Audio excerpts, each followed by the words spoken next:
Assalamualaikum warahmatullahi wabarakatuh. Selamat datang teman-teman semuanya di channel bisnis Kang Fajar. Ya teman-teman semuanya, hari ini saya akan membahas tema tentang bagaimana cara menaikkan harga. Lah, cara menaikkan harga ini biasanya ingin dilakukan oleh para pedagang atau para penjual yang sudah laris dagangannya, sudah bertahun-tahun, sudah berbulan-bulan laris, kemudian ingin menaikkan harga. Dan bagaimana caranya menaikkan harga? Apa yang harus diperhatikan dulu?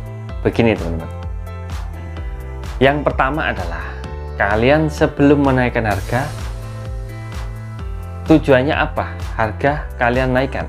Yang pertama, biasanya orang menaikkan harga itu karena dia bahan bakunya naik atau alatnya ada yang naik. Pokoknya ada sesuatu ketika menghasilkan produk yang kita jual ini, ada sesuatu yang naik harganya, otomatis kita ingin menaikkan harga tersebut, harga yang kita jual ini, produk yang kita jual. Kalau nggak dinaikkan, nanti kita bisa rugi atau untungnya kita malah menipis. Nah, ini alasan yang pertama teman-teman. Alasan yang pertama, kalian boleh menaikkan harga.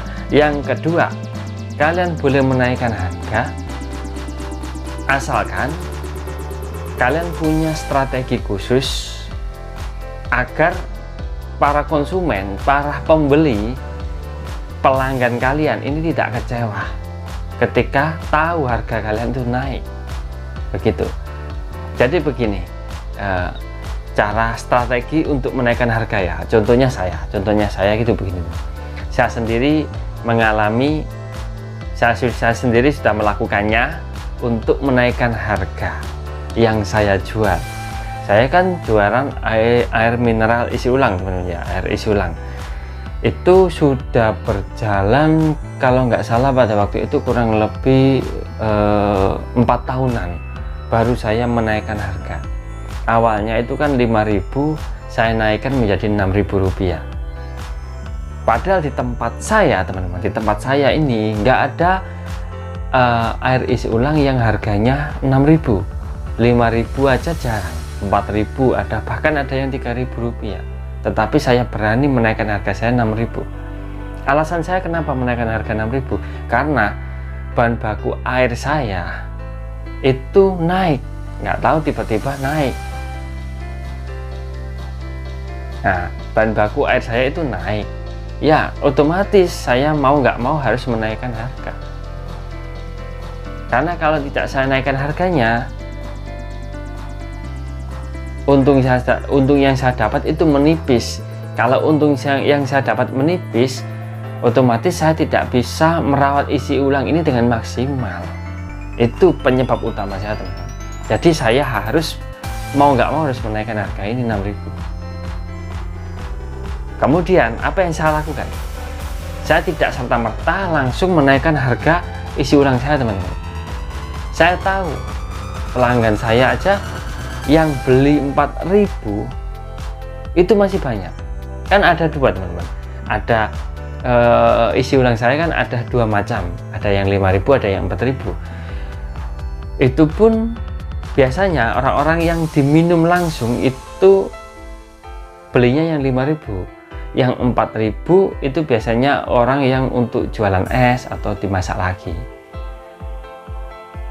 Tapi orang-orang yang diminum langsung itu juga nggak serta-merta belinya yang 5.000, tapi juga yang 4.000.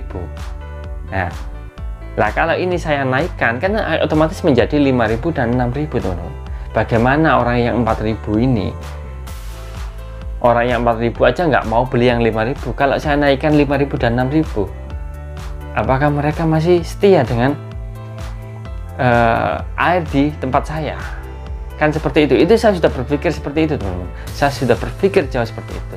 Akhirnya saya membuat terobosan teman-teman. Terobosannya apa? Terobosannya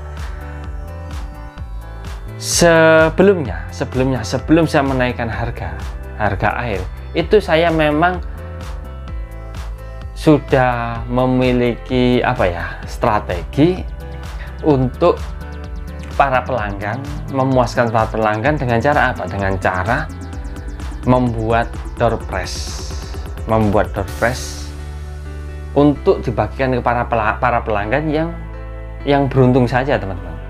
Jadi setiap tahun saya itu mengeluarkan door prize, hadiah kecil-kecilan buat meramaikan dan memuaskan para pelanggan.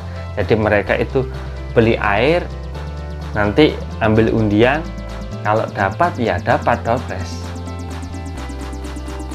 Itu yang saya lakukan sebelum saya menaikkan harga. Itu saya keluarkan door prize itu satu tahun sekali, teman-teman. 1 tahun sekali. Dan ketika harga saya naikkan, door prize saya tambahi satu tahun jadi 4 kali. Jadi door prize saya tambahkan 1 tahun jadi 4 kali. Apa nggak rugi, Mas? Dengan strategi khusus kita, yang tahu adalah kita yang mengelola sebuah pemasukan dan pengeluaran tersebut, kita tahu kadarnya. Misalnya begini, teman-teman, kalian jangan bingung. Misalnya begini, saya contohkan. Misalnya kalian itu 1 tahun ya, misal kalian 1 tahun mengeluarkan door prize sebesar 2 juta. 1 tahun misal ya, 1 kali kalian mengeluarkan door prize 1 juta ya, mengeluarkan seperti 1 juta. Kemudian kalian 1 tahun ingin mengeluarkan door prize itu kalian keluarkan sebanyak 5 kali untuk memuaskan para pelanggan. Caranya bagaimana? Caranya begini, kalian tidak harus setiap mengeluarkan door prize, bagi-bagi door prize, kalian tidak harus mengeluarkan biaya sebanyak 2 juta. Nah, kalau kalian setiap door prize 1 tahun kalian sudah memutuskan untuk 5 kali mengeluarkan door prize untuk para pelanggan. Kalau 2 juta kali 5, 10 juta ya bangkrut kalian, teman-teman. Itu bukan namanya strategi. Strategi itu bagaimana kita cara memuaskan para pelanggan. Awalnya door prize itu hanya sekali, 1 tahun sekali. Tiba-tiba kalian membuat aturan kembali, aturan baru, yaitu door prize keluar 1 tahun 5 kali. Kesannya kan sering sekali door prize itu keluar, padahal kalian itu menyusutkan pengeluaran untuk door prize. Katakanlah berapa? 5 kali kan ya, 1 kali 5 kali. Kalian ambil tabungan kalian untuk door prize. Setiap door prize itu kalian keluarkan uang 500.000. Sedikit, memang kelihatan sedikit daripada yang 1 tahun 2 juta pengeluaran door prize dibanding dengan yang sekarang 1 tahun 5 kali door prize, tapi kalian hanya mengeluarkan 500.000 setiap door prize-nya. Jadi 1 tahun kalian mengeluarkan 2,5 juta. Hanya menambahi 500.000 sebelum kalian menaikkan harga. Nah, otomatis para pelanggan itu saya yakin mereka itu taunya itu tiba-tiba ada door prize lagi, Seringkali door prize kan, seringkali kesempatan untuk dapatkan ada, teman-teman, daripada yang 1 tahun sekali. Door prize-nya 1 tahun sekali, kalau nggak dapat dia nunggu 1 tahun lagi, nggak dapat lagi dia nunggu 1 tahun lagi, lama, teman-teman. Jadi harapan itu kadang ya tidak ada, harapan itu kadang tidak berpihak pada pelanggan yang belum pernah mendapatkan door prize tersebut. Tapi kalau kita mengeluarkan door prize itu sesering mungkin, meskipun nilai nominalnya door prize itu cuma sedikit, nilai nominalnya itu nggak terlalu mahal ya, katakanlah seperti itu, tapi kita sering mengeluarkan door prize, pelanggan itu senang. dia beli di tempat kita, tiba-tiba oleh door prize-nya apa? Payung misal, dia seneng. 2 bulan kemudian ada door prize lagi, dia beli galon, ternyata dia dapat lagi. Dapat apa? Dia dapat radio, dia senang.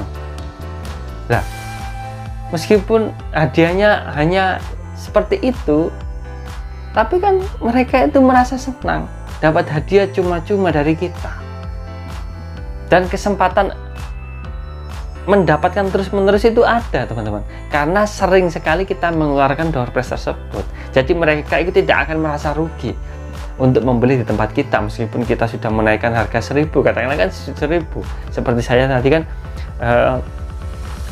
jadi 6000.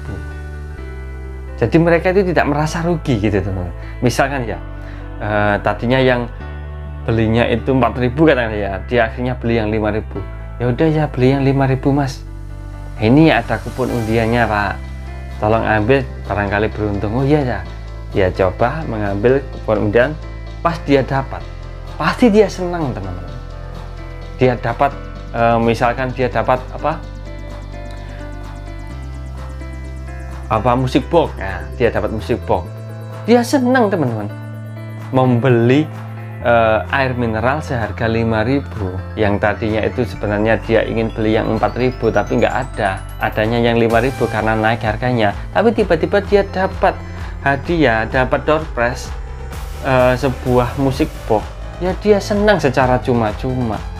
Jadi nggak rugi ya beli di tempat itu, di tempat emasnya itu, meskipun harganya 5000 yang biasa, yang mineral 5000, tapi dapat hadiah kalau beruntung. Dan kapan suatu 2 bulan kemudian, 3 bulan kemudian, nanti ada door prize-nya kembali, kan akhirnya bisa menyemangati para pelanggan yang ingin membeli ke tempat kita lagi, teman-teman. Itu strategi saya ketika saya ingin menaikkan harga.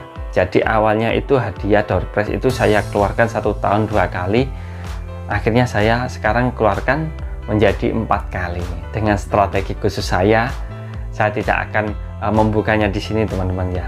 Ya kalian bisa menggambar lah bagaimana kalian bisa melihat situasi ini, kalian bisa melihat strategi saya ketika saya menaikkan harga tersebut. Jadi harga yang kalian naikkan itu harus ada 2 penyebab ini. Nah, tadi yang sudah saya jelaskan ya. Yang pertama kan kalian memang kalau bahan bakunya naik ya terpaksa harus dinaikkan. Nah, kalau dilihat di sekitar nggak ada yang naik, kalian harus pakai strategi. Kalau di sekitar itu memang naik, juga memang naik ya, misal kayak isi ulang saya ya, naiknya di semuanya itu naiknya misalkan 5.500, nggak ada yang 6.000. Kalian ingin menaikkan 6.000 nggak apa-apa ya, tetap harus pakai strategi khusus lagi. Kecuali kalau kalian juga naiknya hanya 5.500, nggak masalah itu, teman-teman. Jadi nggak pakai strategi nggak masalah. Nah, kalau kalian menaikkan harga karena ingin mencari keuntungan kembali, misalnya ingin memperbesar keuntungan kalian setiap harinya atau setiap bulannya, ya nggak apa-apa, nggak masalah. Itu namanya pengusaha, inovasi, berimajinasi terus, berinovatif terus. Itu namanya pengusaha. Jadi kalau kalian ingin mengeluarkan harga yang terbaru kembali, ya kalian harus pakai strategi yang khusus. Jangan asal dinaikkan harganya, nanti para pelanggan kalian akan kabur semua. Jadi begitu, teman-teman. Ya, terima kasih teman-teman ya sudah mampir di channel sini dan sudah menonton sampai habis. Inilah tips dari saya tentang cara menaikkan harga sesuai apa yang saya alami, sesuai pengalaman saya pribadi. Karena saya sudah mengalami, saya sudah melakukannya. Jadi sekarang saya akhiri sampai di sini. Assalamualaikum warahmatullahi wabarakatuh. Salam sukses.